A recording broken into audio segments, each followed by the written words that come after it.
I would say, I didn't really receive what people would call the calling. My calling wasn't a burning bush. It wasn't anything, like that. It was just God kind of aligned my heart with my passions. I remember a guidance counselor one time when they asked me, would you want to be a pastor or what do you want to do for your career? And I said, well, I don't know. I might be a youth pastor. And she said, well, that's great. What do you want to do for a real job? And the fact that this is where they're from, this is where they grew up. And so regardless of who their neighbor is, they want, the best for their neighbor because they love this community. I would say the mission of Southeast Christian Church is not something that happens when you are in this place. The mission is what happens when you're outside of this place. It's not a mission when you never leave home. It's a mission when you go out to do it. And so that's what we're challenging our people with. You can be involved and be from different cultures and things, but the one thing that supersedes all those is Jesus. And so if we keep him at the forefront of what we're doing here, it doesn't matter what culture you come from. It doesn't matter, what your race is. It doesn't matter how much money you make. It doesn't matter your job, your car, your school. None of those things matter whether you're athletic or not. What matters is we have the common ground of who Jesus is, and we rally around that. And it's kind of been our slogan for the campus when we say, you belong here. We realize that Jesus is the one who unifies us together, and he sees us all the same. I've always believed in God, but I wasn't getting the growth out of the church that I was going to, so I basically had not been going. So not long after the Blankenbaker campus opened, I think it was later year 99, early 2000, she convinced me to go, and we've been going ever since. So. I was so excited when I heard that they were going to open the Southwest campus out here. I just couldn't wait. Just the anticipation of it being in our neighborhood. It's been everything I thought it would be. I grew up in a time where everybody knew everybody. And so, when we got here, it was like double cul-de-sac, no traffic. We have no excuses now because so many people make excuses that, well, I don't know my neighbor because, or, whatever. So it was, all right, let's try to take back the neighborhoods because our communities are going to be safer. I used to be the person who came home, shut the garage door, and hoped nobody saw me when I came home. But I was missing out. I was missing out on relationships, sharing in their accomplishments, being there with someone passed away or someone was sick. And we had to pray about it because, we didn't want to go up and just start saying, well, Jesus this or Jesus that, because you're not going to win anybody that way. And I think we've heard sermons now to back that up and support that. But if people see that you're genuine, and you're willing to talk to them no matter who they are or what they look like. Spend time getting to know them. As we started to get to know the neighbors, and, it still was an issue of how do we get people out from back behind their privacy fences because they've got pools and everything else. So we started talking. I was like, I'm going to move the swing from the back out into the front yard. And, as people walk by, we'll just say hello. And one thing led to another. And the next thing you know, we've got people out there walking by just coming up and sitting down. People don't realize how lonely they are. God wired us that we're supposed to have interaction with other people. One of the biggest things that I like is that while Chris is out there, some of the kids in the neighborhood will come up and sit in the swing and talk to him. And so many kids don't have anybody that'll listen to them or pay attention to them. And one of the little boys watches for us. And we'll go take a walk, and his mom hollered out the door the other day, where are you going? I'm going with Sherry and Chris, and... Yeah, and again, you don't know if you're making a difference. We are. That's a difference. And he lost his father to cancer about 6 years ago. Yeah. And so he really doesn't have a male figure in his life. But what we're finding is God's using us, and be careful what you ask for because he will use you. But our neighborhood's a better place because everybody knows everybody, and everybody goes out of their way to help one another. Who would have thought Sherry taking a food basket to somebody across the street would open their home up to praying with them or whatever the case might be? Who would have thought that by cutting somebody's grass that you would win somebody over to where they would actually start talking to you and asking about, what you believe in and things like that. And it's not us, believe me, it's not us. It's just the little things. It's God working through us and someone taking the first step. And I think that's what this series is all about, is taking the first step.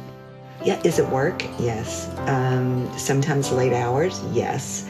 Is it always easy? No. Is it worth it? Yes, absolutely.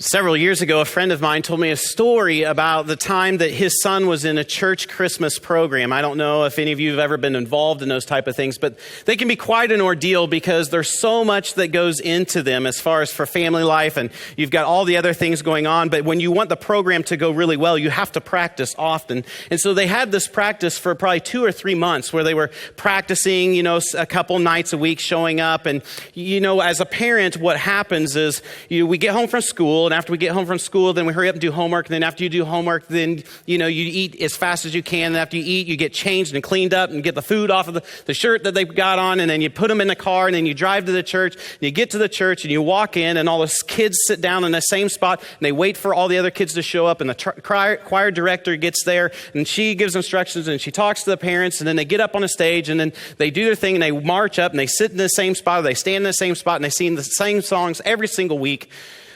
That's just what happens.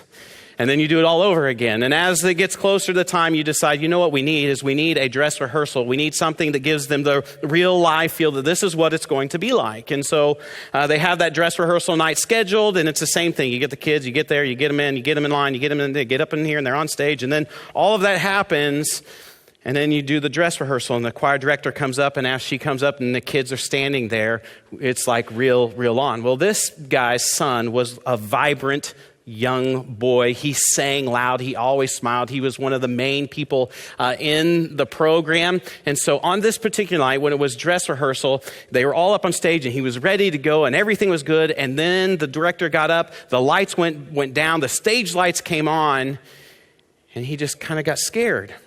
And they got into the first song came on and they were singing and his little lip began to quiver.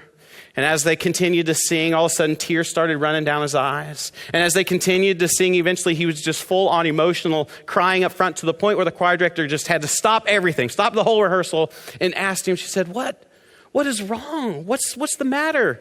And he just looks at her and he said, my dad, I don't know where he is. I don't know where he is. And his dad was sitting back 6 or 7 rows back there. And his dad said, buddy, he said, I'm right here. And his son just said to him, he says, I know, Dad, but I just can't see you. And I can't help but to wonder if that's kind of the way it is for many of us when it comes to following Jesus or seeing Jesus. We get up, we come to church, we get the kids in the car, we drive to the church, we get them there, we march them in. Before we get in, we say, you be good, you don't run, we give all the rules, whatever it is, finish up that Pop-Tart before you go in, drink that down, I don't care, I said drink it. And you get them all in here, and then as you're coming in, you put smile, and you're hello, get them checked in. There's no room in the nursery. Awesome, that makes it better. And so then we move on, and we come in, we sit in the same spot, we sit next to the same people, we sing the same songs, the lights go on. But I just wonder for some of us, there's been some little switch. We don't know what it is. It could be the lights dim. Who knows? But all of a sudden, in our lives, we just think, you know what? I'm just struggling to see Jesus. And you were thinking, you get emotional, you're upset, you don't know what's wrong with you. And you're saying, I just struggle. And Jesus is saying this, I'm right here. I'm right here. I hesitate to tell you this because some of you might think that I'm crazy, but I'm going to tell you anyway. I have seen Jesus. I've seen him. And not just some imaginary or just something that's in your mind. Like literally, I have seen Jesus. I saw him a few weeks ago in our atrium. I saw him out there. And what happened was one of our ushers was out there, our greeters, he was talking to me, we were having a conversation, and a couple had walked into our church, and it was an older couple. He could not see hardly at all, and he could barely walk, and she wasn't that much better off than he was, and they came in, and our usher, in the middle of the conversation, he notices this, and he says, hold on, I got to go do something. And he takes off, and he hurries across the room, he walks over, he sees this couple, he talks to them, he helps them find their seat, he takes the keys, he goes out, he gets the car that was parked on the portico, and I'll be honest, I was a little terrified that they were still driving, but they go to get the keys to the portico. He goes, he drives, parks the car, he comes back in, and then after service, he watches as this couple comes back. He goes out, gets their car, comes back in, tells them to wait here, gets them into the car, prays for them, I hope, and sends them on their way.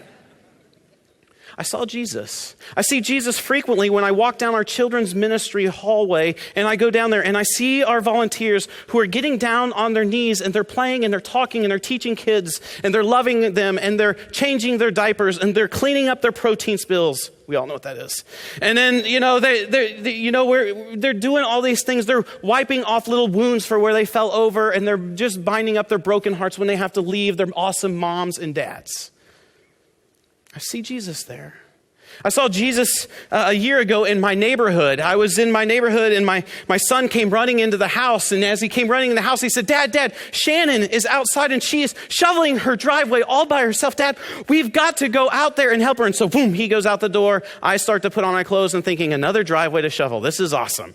And so we go out and there he is. He's out there. He's shoveling her driveway and helping her out. And as she's having a conversation, she's like, well, I wasn't planning on shoveling my whole driveway. She's like, I just had back surgery. I just wanted to get a little bit out of the way so I could get my car in and out a little better and not worry about the door being stuck down. I was like, that'd have been nice to know. But the point is I saw Jesus that day.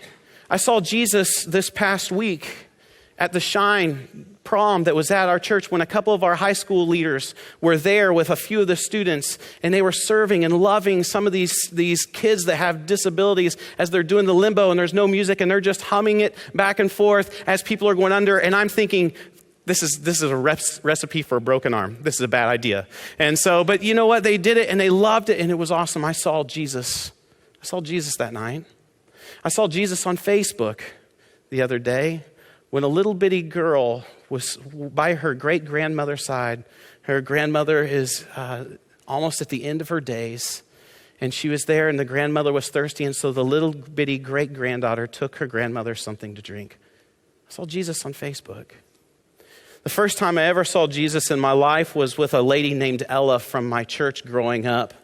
Ella was probably the nastiest lady I've ever been around in my entire life, to be honest with you. And please don't think poorly of me. I was 6'7". My opinion by the end you'll hear has changed. But Ella was one of those ladies that, she was just unlike anybody else. She lived down the street from us in a little bitty apartment. And Ella had 2 full-grown pigs that lived in her bathroom. And I'm not talking about pot-belly pigs that became popular for a while. We're talking farm animal pigs. They weighed anywhere from 200 to 400 pounds. And they lived in her bathroom and they lived in her bathtub, which tells you this: Ella never took a bath or a shower. Never. And Ella would come to our church, I remember, and Ella smelled worse than anything I have ever smelt in my life. I was always amazed every Sunday when I would look out and I would see somebody sitting by Ella and I would think, why would you do that? That is just disgusting. And so, but there Ella was. She was so dirty that her hands were just filthy.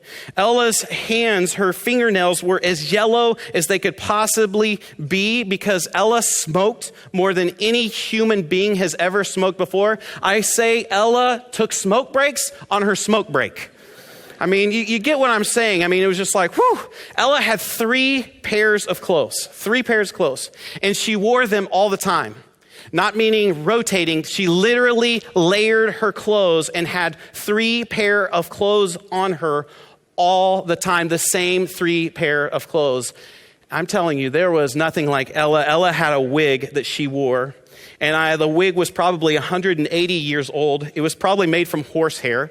And it literally would not move. It was so dirty, it looked like just a stocking cap that was ancient.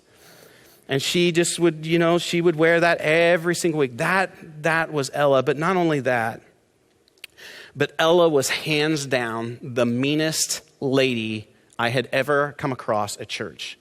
It could be because as a young boy, maybe we tormented her a little bit, but I don't know that for sure. I just know that she was always grouchy and always yelling at us and was never pleasant and never nice to any of us. As a matter of fact, this is a true story. My father is actually here, who is the pastor of my home church.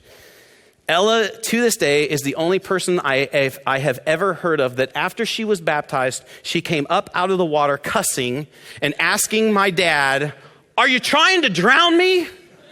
No lie. That was Ella. And Ella came to church just about every single week she was there. And I will never forget the way that the people in our church loved Ella. Sure, certainly there were some who were like, avoid her. But I always saw Ella get hugs. And I remember them because I thought I would never hug her.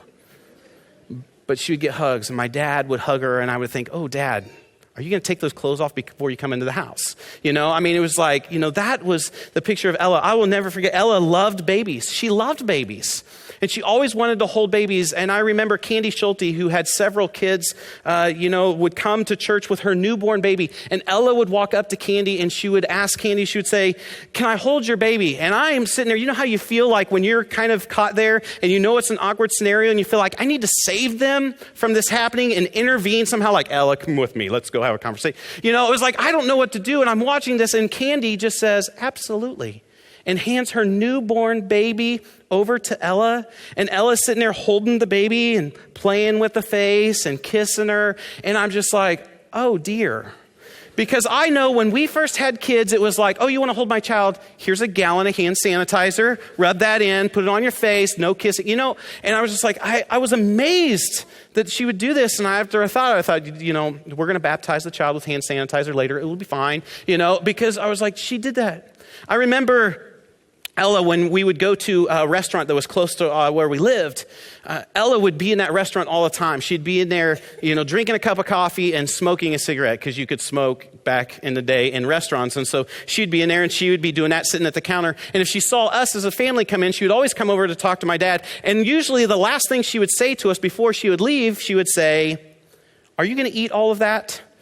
And many times you would see Ella just slip into a booth somewhere and just eating whatever food was left over. I remember the one time where Ella was at our house and I thought, what is she doing in our home? And she was there because she was about to get evicted out of her apartment.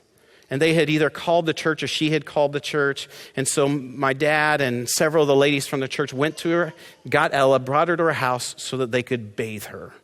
And they could take her clothes, her 3 layers of clothes, and they took them downstairs and they washed them while some people went back to her apartment and cleaned up her apartment so that she wouldn't get evicted. I remember at that same restaurant where Roger, one time when Ella was asking us about food, Roger said, Ella, I've told you before, if you're hungry, I will give you something to eat. Because of Ella, I saw Jesus for the first time. Here's what it says in Matthew chapter 25. Matthew 25 verse 34 says, then the king will say to those on the right, come, you who are blessed by my Father, take your inheritance, the kingdom prepared for you since the creation of the world. For I was hungry and you gave me something to eat. I was thirsty and you gave me something to drink. I was a stranger and you invited me in. I needed clothes and you clothed me. I was sick and you looked after me. I was in prison and you came to visit me. Then the righteous will answer him, Lord, when did we see you hungry and feed you, or thirsty and give you something to drink? When did we see you a stranger and invite you in, or needing clothes and clothe you? When did we see you sick or in prison and go to visit you? I love this section right here. It's amazing. When did we do this? Like, we didn't even realize that we were doing this. We didn't see you, Jesus. Where were you at? And Jesus is looking at and telling them the story. When you did this, when you did that, when you did this. And then in verse 40, he says, Jesus said, truly, I tell you, whatever you did to one of the least of these brothers and sisters of mine, you did to me. Essentially, Jesus was saying, whatever you did for the least of these, for all of these people, it was as if you were doing that to me. When you love people, it's like you are doing it to Jesus. When you serve people, it's like you are serving Jesus. When you give to people, it's like you are giving to Jesus. And it's so much more when it's the least of these. Like, we can do things for people that we normally would do things for, but when it is the least of me. And so here's the thing. When you serve, you never struggle to see Jesus. If you say, I have never seen Jesus in my life, well, the question then would be, are you serving? Have you ever served? Because when you serve, you never struggle to see Jesus. And if you're struggling to see Jesus, my guess is you can look and say, I really probably haven't been serving that much. You see, often, this is what happens. We see these opportunities that we have to serve and we turn them down. And when we turn down opportunities that we have to serve others, we rob others from seeing Jesus and we rob ourselves from seeing Jesus. Matthew chapter 20, verse 28, Jesus said this, "Just as the Son of Man did not come to be served, but to serve and give his life as a ransom for many." The second thing you need to know is this, is when you serve, you never look more like Jesus. When you serve, you never look more like Jesus. Jesus was so counter to the way that we live. The way that we live today is we typically think about ourselves first, and if it doesn't fit our budget, if it's uncomfortable, if we just don't like it, if it's too difficult or takes too much time, then count us out, because we typically think of ourselves first. And then if we get something ourselves, then we go, oh, okay, and now I will help you. But our tendency is to think of self first. And here's the truth, is that our servant heart ends when our selfish heart begins. You stop serving when you get selfish. It's just a truth. When we start thinking about ourselves, we start forgetting about everybody else. And yet here's the crazy thing that we find from Jesus in Scripture. It's a little secret to life, and it is this. The way that you live the best life is to give your life away. It's counter to the way that we think, but the best life lived is a life that is given away. There was some research that was done in the United Kingdom, and as they were doing this research, they found over 20 years they were connecting those who volunteer and their health. And the results were amazing, and it's a huge research, 20 years with research, but here are the three big things that they found that connected with people who volunteer and their health. If you do that, you lower the chance of depression, you increase your overall well-being, and you drop your risk of dying by 22%. Did you catch that? You drop your risk of dying by 22%. So if you're thinking, I'm going to jump out of a plane, make sure you serve first. Because you drop your risk of dying. It's crazy to think about, but it's a truth that we find here. And so when I stand up here and say, we want you to serve in children's ministry, we want you part of our greeting ministry, we want you to serve in our youth ministry, we want you to serve with our parking lot, we want you to serve in schools, we want you to serve in your neighborhood by loving where you are, we want you to do things. I'm not telling you this because it's the benefit of our church or me. I'm doing this because I don't want you to die. That's the truth. I don't want you to die. And so what you ought to do if you're one of those people that's like, hey, you know what? I feel like my life is coming to the end. Well, you know what? You can add 22% if you start serving. At least that's what they found in this one survey result. Good enough for me. Serve. And we say, why is it like that?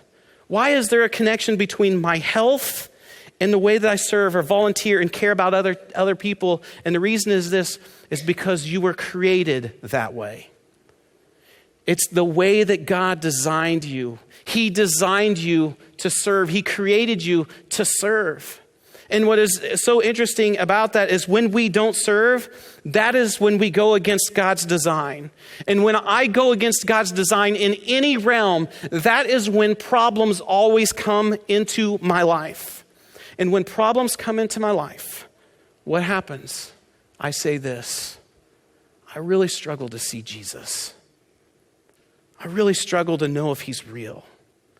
I never see Jesus as part of my life. Why do these problems always tend to happen to me? And the real answer is because we go against God's design, and God designed us to serve. You see, Jesus showed us the best way to live life, and it was to give our life away. And so since Jesus was a servant, therefore we are. Let me pray.